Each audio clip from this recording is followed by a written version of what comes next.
అంటే సినిమా కాదండి అది. హ్మ్. వెబ్ సిరీస్ అనేది వాళ్ళు చెప్పిన మాట.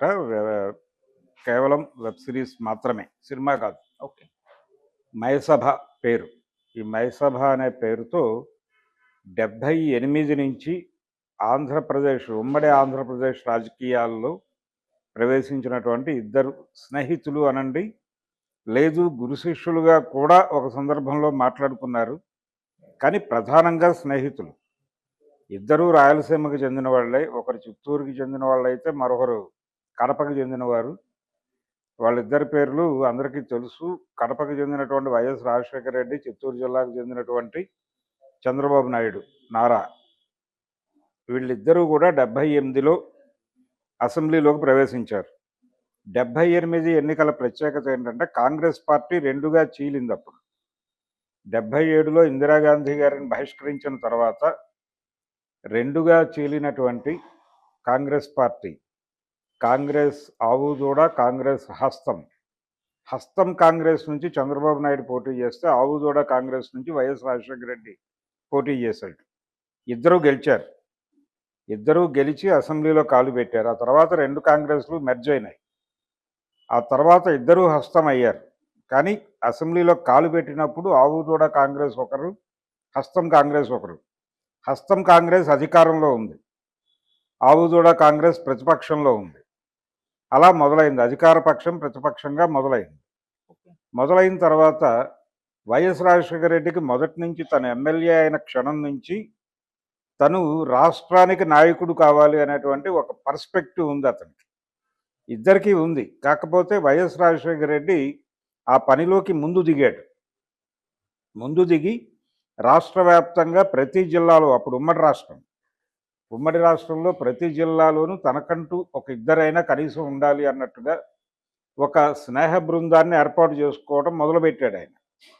చంద్రబాబు నాయుడు ఒక అవకాశం కోసం చూస్తున్నాడు, ఎదుగుదల కోసం. ఈ ఎదుగుదల క్రమంలో ఆయనకి మంత్రివర్గంలో అవకాశం దొరికింది. ఏది ఈ రెండు మెర్జ్ అయిన తర్వాత ఆయనకి అవకాశం దొరికింది, ఈయనకి అవకాశం దొరికింది. ఇద్దరికి బెర్తులు ఇచ్చింది ఈయన అంజయ్ గారి క్యాబినెట్లో వచ్చారు. ఆ తర్వాత ఆయన కొనసాగాడు, సినిమాటోగ్రఫీ మంత్రిగా కొనసాగాడు. ఈ కొనసాగుతున్నటువంటి క్రమంలోనే చంద్రబాబు నాయుడు గారికి ఒక అవకాశం వచ్చింది. అంటే ఒకటేమో ఆయనకి చిత్తూరు జిల్లాలో ఒక మ్యారేజ్ ప్రపోజల్ ఉంది వారి గురువు, అంటే ఆయన్ని తొలి దశలో రాజకీయాల్లో ఆయన్ని ముందుకు నడిపించినటువంటి ఒక గురువు ఉన్నాడు అక్కడ, రాజగోపాల్ నాయుడు గారు. అలా ఆయన నాయకత్వంలో నడుస్తుండగా ఆయన నుంచి వచ్చినటువంటి ఒక ప్రతిపాదన, ఒక మ్యాచ్ ఉంది ఆయనకి. అదే సమయంలో ఎన్టీ రామారావు గారి కుమార్తెతో వివాహము అనేది ఇక్కడ ఒక అభిప్రాయం ఉంది. ఏ మార్గంలో వెళితే బెటరు అనేది ఆయన వైఎస్ని అడిగాడు అని వైఎస్ఏ చెప్పుకున్నాడు ఒకసారి. అడిగినప్పుడు ఎన్టీ రామారావు స్టేట్ ఫిగరు, అక్కడేమో జిల్లా నాయకత్వం.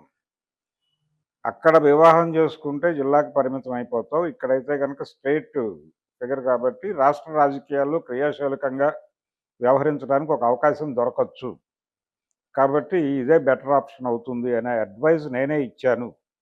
నేను ఇచ్చిన అడ్వైజ్ మేరకు ఆయన ఇటు మొగ్గాడు అనేది ఒకసారి ఎప్పుడో క్లెయిమ్ చేసుకున్నాడు వైఎస్ రాజశేఖర రెడ్డి.